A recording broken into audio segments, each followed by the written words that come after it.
अगर बात आती है रहस्य या फिर भूतिया जगह की, तो इस पूरे दुनिया में ऐसी बहुत सी जगह हैं जहां भूत प्रेत की कहानियां बहुत ज्यादा प्रचलित हैं। और उन कहानियों में से एक कहानी है भानगढ़ किले की। तो आज इस वीडियो में आप जानेंगे कि ऐसा क्या हुआ था उस किले में जिससे आज भी उस किले को लोग भूतिया मानते हैं, और राजकुमारी ने उस तांत्रिक को कैसे मारा था, और भी बहुत कुछ। तो इस वीडियो को पूरा देखिए, बिल्कुल भी स्किप मत कीजिए। तो मैं हूँ रियल फैक्ट मैन। तो चलिए आज की वीडियो शुरू करते हैं। भानगढ़ के लोगों का मानना है कि करीब आज से 400 साल पहले यहाँ पर एक रत्नावती नाम की राजकुमारी रहती थी, और वह राजकुमारी बहुत ज्यादा ही सुंदर थी। और उसी नगर में एक तांत्रिक रहता था, और वह बहुत बड़ा तांत्रिक था। और वह किसी कारणवश एक दिन किले में आया, और उस तांत्रिक की नजर राजकुमारी पर पड़ी, और वह राजकुमारी को देखकर मोहित हो गया। जब तांत्रिक ने राजकुमारी को देखा, जब तांत्रिक ने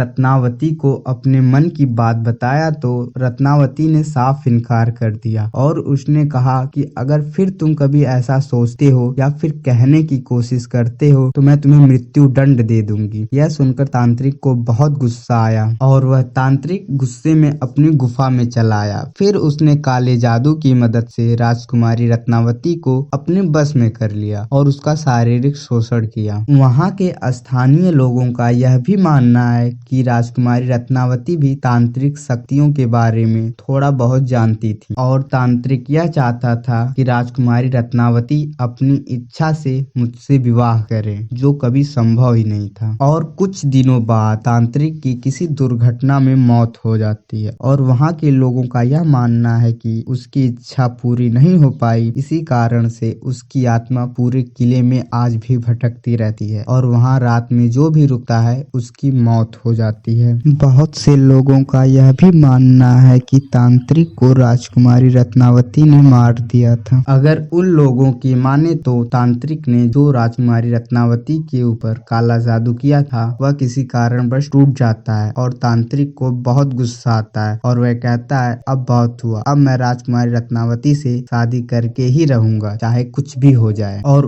उस तांत्रिक ने एक दिन देखा कि राजकुमारी रत्नावती की एक दासी सिर का तेल लेने आई है, तो उसने उस तेल पर ऐसा जादू किया कि जब भी राजकुमारी उस तेल को अपने सिर पर लगाएंगी तो वह उड़ के उसके पास हमेशा हमेशा के लिए आ जाएंगे, और वह उसके बस में हमेशा हमेशा के लिए हो जाएंगे। जब दासी ने उस तेल को राजकुमारी रत्नावती को दिखाया, तो राजकुमारी रत्नावती को सब पता चल गया कि उस तेल पर काला जादू किया गया है, और उस काला जादू को उसी तांत्रिक ने किया है, और इस बात का उन्हें यकीन भी हो गया। तो उन्होंने उस तेल को एक बड़े से पत्थर पर फेंकवा दिया, और वह पत्थर बहुत ही बड़ा था। और उधर वह तांत्रिक अपनी गुफा में राजकुमारी का इंतजार करने लगा, और उसने देखा एक बड़ा सा पत्थर उसकी गुफा की ओर आ रहा है। और वह तांत्रिक शादी के लिए इतना ज्यादा पागल हो गया था कि उसे लगा कि राजकुमारी अपनी शक्तियों की मदद से उस चट्टान पर बैठ के और उड़कर मेरे पास आ रही हैं। जब वह बड़ा सा पत्थर उस तांत्रिक की गुफा के ऊपर आया, तो वह तांत्रिक सब समझ गया कि मेरे साथ धोखा हुआ है, और उसने तुरंत ही श्राप दे दिया, और वह बड़ा सा पत्थर उस गुफा के ऊपर गिर गया, और उसमें वह तांत्रिक दब के मर गया। और उधर राजकुमारी रत्नावती उस तांत्रिक के श्राप के बारे में समझ गई, और तुरंत ही गांव छोड़ने का सबको आदेश दे दिया। और वहां के